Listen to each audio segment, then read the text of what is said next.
Hi, it's John coming at you from the fish barn out here in sunny Wimauma, Florida. I love my little hick town. Anyhow, we're going to do a little talk about the pea puffers. I see a lot of inconsistencies and things online constantly. So much opinions in the fish business. So I'm just going to do my take on the pea puffers. I've kept them and bred them for many years. And I sell them on my website at mermaidfarms.com. Go there and buy some. I love these little guys. They're so cute. But let's see if I can get them on video right now. Well, the pea puffer. Here's one trying to hide from me in the corner here. He's stalking a snail like they do best. I want to talk about a few points on the pea puffers that people seem to get wrong. There's so much misinformation on the internet. There's a few good forums out there and stuff, but these little guys are a little smaller than a pea. They're very adorable, and they tend to be hard to find in the market. We sell them at mermaidfarms.com, and if you don't see them on the website, just shoot me a message. I'm not a good web builder. I'm trying to, also not a good cameraman today. Here's one. I just fed him a few extra snails.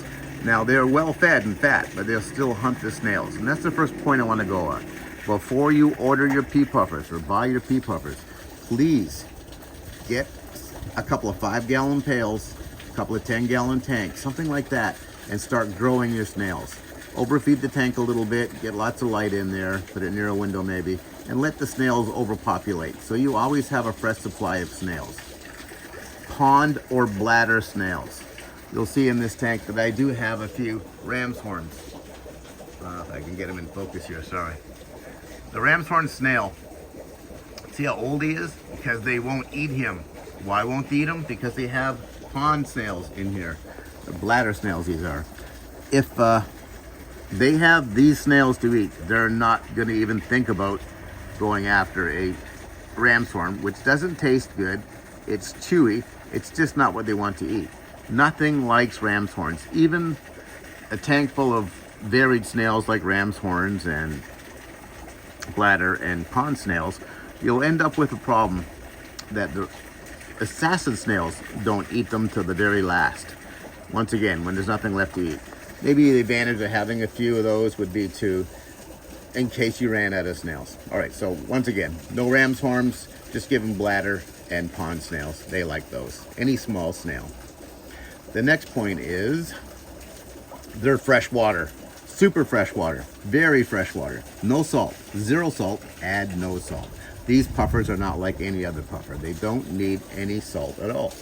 And I see it consistently online where people want to add salt to the puffers. And it's just a misconception. They live in freshwater, slow-moving rivers in India, and they have a softer component than most of the rivers. Sorry, my barn's a little bit noisy. The wind today. Next point I want to get over is how many. They travel in schools of thousands, and though a lot of them are wild caught, it doesn't seem to be a supply issue ever. I'm gonna try and get some puffers in focus here. Here we go. They're very active guys today because I just fed them. They're swimming around. Don't put them in a bare bottom tank like that. They like to have a nice hard substrate, like a sand substrate, a firm pack. That's what I'm trying to get at. No gravel. Just put a firm pack substrate. That way it's easier to vacuum up all these dead snail shells when it gets to the time. As far as worming goes, I'm not sure. I'm on the fence on the worms. You don't need to worm these guys. Yep, I said it. So I'm going against the grain. I've kept them 5 years and had them breed several times. Oh my God, the babies are so cute. But anyways, they seem to do just fine without deworming. I have dewormed in the past because of the internet saying, the worms, the worms, the worms. But it's not really what a thing to worry about, in my opinion. If they're healthy, they'll fight off the parasites on their own. Now, they were all up against the glass when I was first starting the video, just so you know. There we go. So, no salt. Keep them in a group of at least 6, minimum. 8 is best. A 10-gallon tank is okay, and the tank should be planted. don't use my example here. This is the holding tank. I need to have the water clean and the tank available for me to net these guys and send them all over the country. I ship them all the time. I ship them 2-day priority mail. Most of the time your shipping will cost you about $12 to $14. And I don't upgrade on the shipping. They ship quite well. I've had almost no losses in shipping. If you ever have questions, just go to mermaidfarms.com. My phone number's on there. You're welcome to send me a text message.